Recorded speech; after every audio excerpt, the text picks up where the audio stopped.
While animations are ideal for showcasing, transformations are often preferred for creating an interactive experience. They provide an easy and efficient way to move objects around, allowing them to follow other objects and get smooth motion between multiple states. In this tutorial, we will explore the benefits of using transformations in creating interactive experiences and show you how to add them to your designs effectively. First, we will create an interaction that will activate when the mouse hovers over an object. To do this, open the Interact tab and create a new interaction, giving it a descriptive name.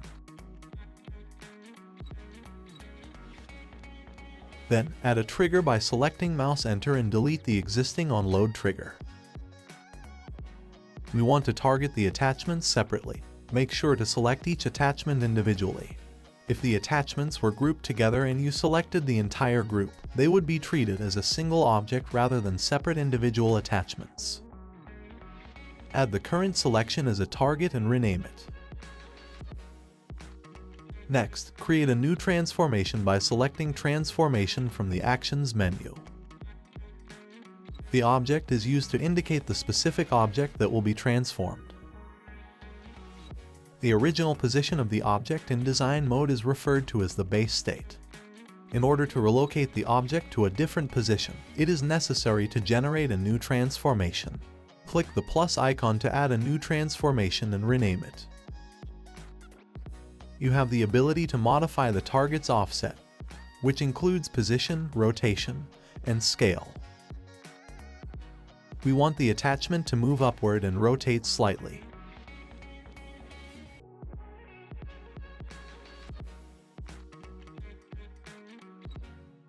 Open Preview mode to test out the movement. However, we need another interaction to return the object to its original position when the mouse no longer hovers over it. Exit Preview mode, create a new interaction and rename it. Add a mouse exit trigger.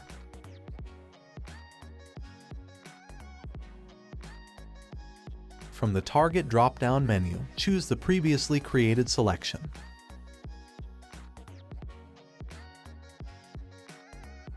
Add another transformation action, making sure that the transformation setting is set to base. This means the object will transform back to its original state. To ensure the interactions only play when they are supposed to, add conditions to each interaction. Select the first interaction that triggers when the mouse enters, and add a new condition for transformation. Set this interaction to play only when the object is in its base state.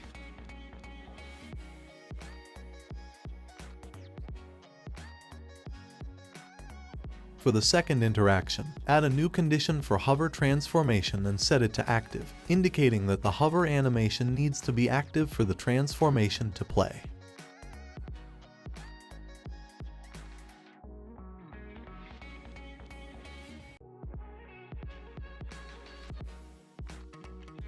In the next step, we will add an attachment interaction. Start by creating a new interaction and giving it a descriptive name. Add an on-click trigger and select attachments as the target objects.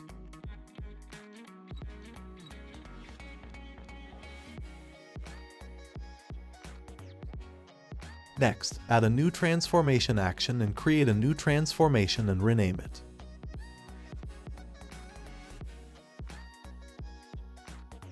Use the eyedropper tool to select the target object for the attachment, in our case, the magnet. Test the interaction in preview mode, but you may notice that it doesn't work correctly. We can easily solve this issue by adjusting the object's orientation. Once you have selected the attachment, you can view its orientation using the gizmo. To fix the problem, we will need to modify the magnet's orientation. Select the magnet and open the gizmo settings from the bottom menu. Click on Edit Origin to adjust the orientation of the origin point, specifically the Z-axis. Exit the Origin Edit mode and return to Preview mode to inspect the interaction, which should work correctly now. Before applying a new attachment, we need to create an action that detaches the current attachment. Exit Preview mode and add a new transformation action to the attachment interaction. From the object list, choose Attachment 1 and set the transformation to base, which moves the attachment to its base position.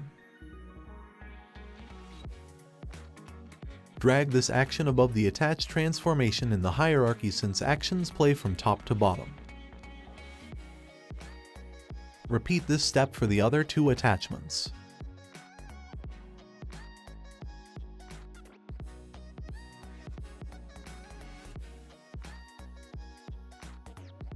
Remember to ensure that the action hierarchy is correct. Finally, test the interaction in preview mode to ensure it works as it should. In the upcoming step, we will adjust the duration of our transformations to make them play faster. First, open the transformation and set the duration to 0.4 seconds for all the transformations that bring attachments to the base position.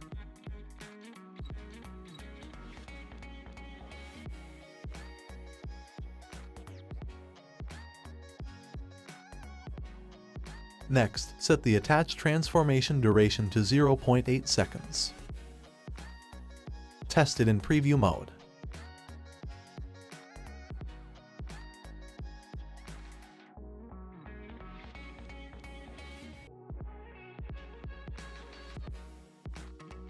To add a delay between triggering and playing the transformation, we can set a delay in the transformation delay setting.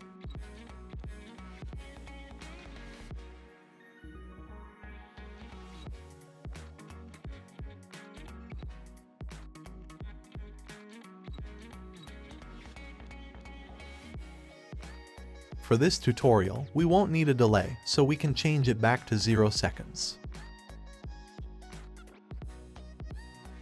Now, set the duration for transformations in the mouse enter and mouse exit interactions.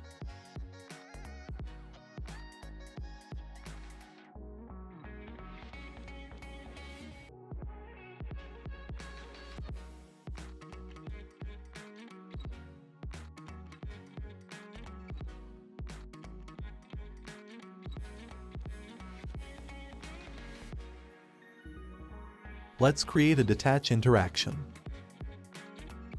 To do so, add a new interaction and rename it. Add an on-click trigger and choose attachments as the target.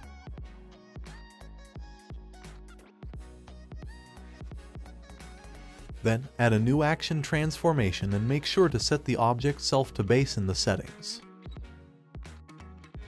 To ensure that this interaction plays only when an attachment is attached to the magnet, we need to create a new condition. This condition ensures that the interaction will only take effect when the attachment is connected to the magnet. Open the preview mode and test the interaction to make sure it works as expected.